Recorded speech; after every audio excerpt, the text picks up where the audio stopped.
조리원에 가면은 많이 받는 질문들이 있어요. 그 질문들에 대해서 9가지로 정리를 해봤습니다. 또 제가 숫자 9를 좋아하거든요.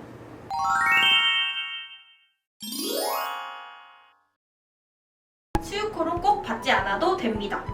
삐. 수유콜을 안 받았다고 불이익이 오는 것도 당연히 아닙니다. 불이익을 주는 곳이면은 굉장히 나쁜 곳이겠죠. 모유수유를 할 것인지 말 것인지는 오롯이 엄마의 몫이고요. 도덕적인 기준이라던가 아니면 가치관에 의해서 강요를 하는 거는 당연히 잘못된 행위고요.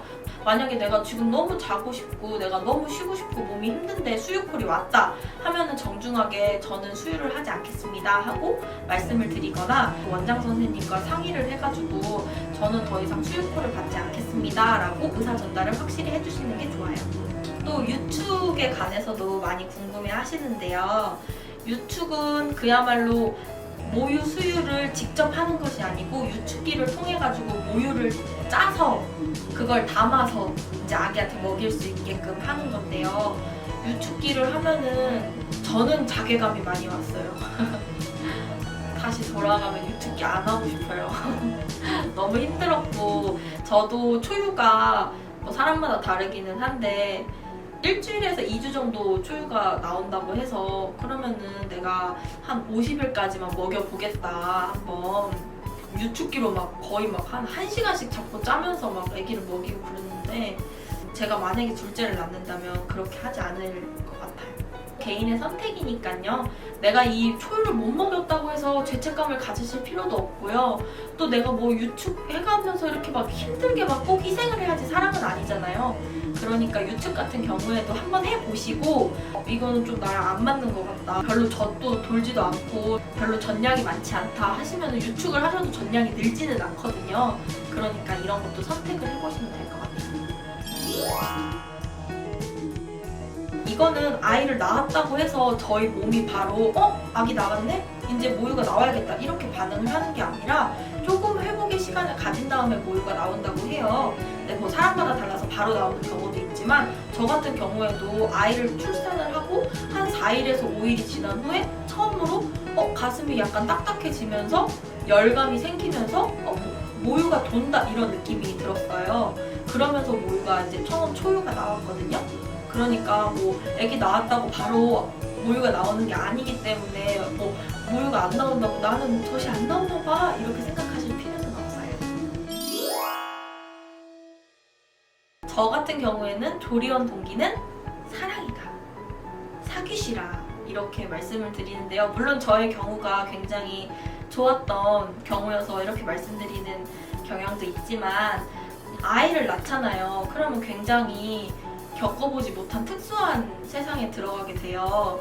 그때 나랑 같이 마음을 통하는 사람과 그리고 이제 나랑 처지가 똑같은 나랑 똑같이 아기를 키우는 친구를 사귀게 되는 기회는 정말 별로 있지도 않고 그런 소중한 인연이 잘 생기지 않아요. 그래서 조리원에 있을 때 그렇게 동기를 사귀게 되면은 아무래도 든든한 지원군이 될 것 같아요.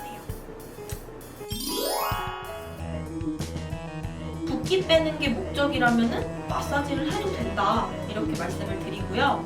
출산 시에 뼈들이 굉장히 연해지고 벌어지고 늘어지고 뼈가 굉장히 많이 변하는데요. 체형도 많이 변하고 이때 체형을 올바르게 예전 몸으로 맞추고 또 늘어났던 뼈를 또 제대로 맞추고 이러는 과정에서 마사지가 굉장히 효과적이고 탁월하다고 생각을 했어요. 실제로 겪어본 바에 의하면 대신 좀 가격대가 아무래도 있다가 보니까 자기 예산과 자기가 받았을 때의 만족도 이런 거를 따져서 꼭 받아보시기를 추천드립니다.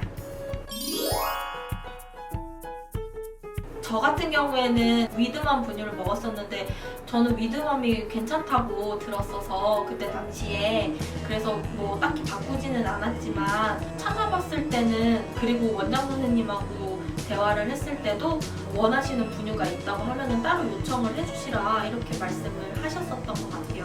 뭐 내가 매일 분유를 먹이고 싶다 하면은 매일 분유를 요청을 하시면 되고요. 단 여기에 추가 금액이 따로 발생할지 안 할지는 정확히 물어봐야 될 것 같아요. 양배추 크림 만드시는 회사들이 저의 영상을 보시면 좀 속상하실 수도 있겠는데 저는 큰 효과를 못 봤고요.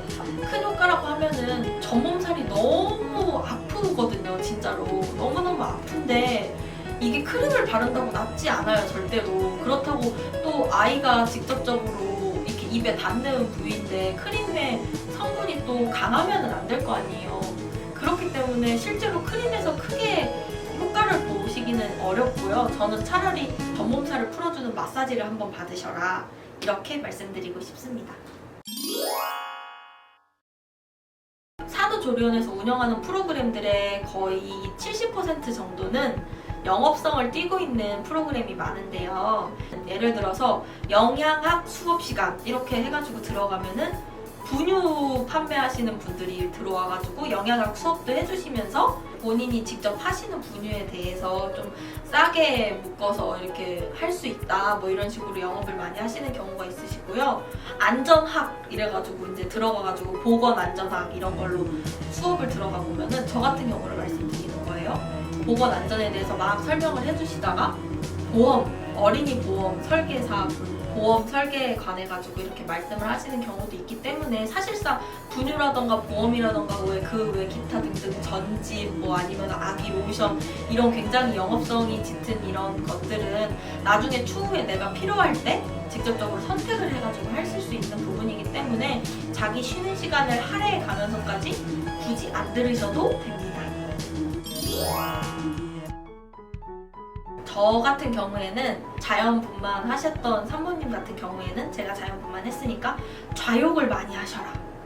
적외선 쐬는 램프 있는 곳도 있어요. 그러면은 적외선 쐬는 램프를 또 쬐주면은 이제 회음부에 열상이나 절개가 있잖아요. 상처 부위들이 치료가 되는 게 굉장히 빠르거든요. 그래서 좌욕 많이 하시고 원적외선 그 램프 많이 쬐셔라. 최대한 누워있고 최대한 많이 자고 최대한 밥 많이 먹고 넷플릭스 많이 보셔라. 이렇게 말씀을 드리고 싶고요. 그 다음에 또 육아 공부도 틈틈이 하고 마사지 열심히 받고 그렇게 시간을 보내시면 될 것 같아요. 뭔가를 내가 해야겠다, 이 시간을 어떻게 써야겠다 이렇게 하는 것보다는 아, 내가 충분히 쉬었다 가야겠다 이런 마음으로 시간을 보내시면 좋을 것 같아요. 저 같은 경우에는 거기서 왕자의 게임을 다 푸셨습니다. 7시즌 7화까지 봤나? 시즌 7화까지 보고 나왔던 것 같아요. 왕자의 게임을 하루 종일 보면서 시간을 보냈는데 저는 지금 돌아보면은 진짜 가장 잘한 일 같아요. 사실상 조리원이 몇백만 원의 목돈이 들어가는 곳이기는 하지만 식대를 제외하면은 아이를 돌봐주는 값으로 시간당 10,000원도 안 하거든요. 시간당 10,000원도 안 하는 값으로 나의 몸도 케어해주고 무한대로 수건이 제공되고 내가 세탁을 할 필요도 없고 내가 내 밥상을 차릴 필요도 없고 나는 내가 내 몸만 원할 때 씻고 누워있고 그런 시간을 보장받을 수 있는 게 1시간에 10,000원도 안 한다고 하면은 저 같은 경우에는 굉장히 헐값이라고 생각을 해요.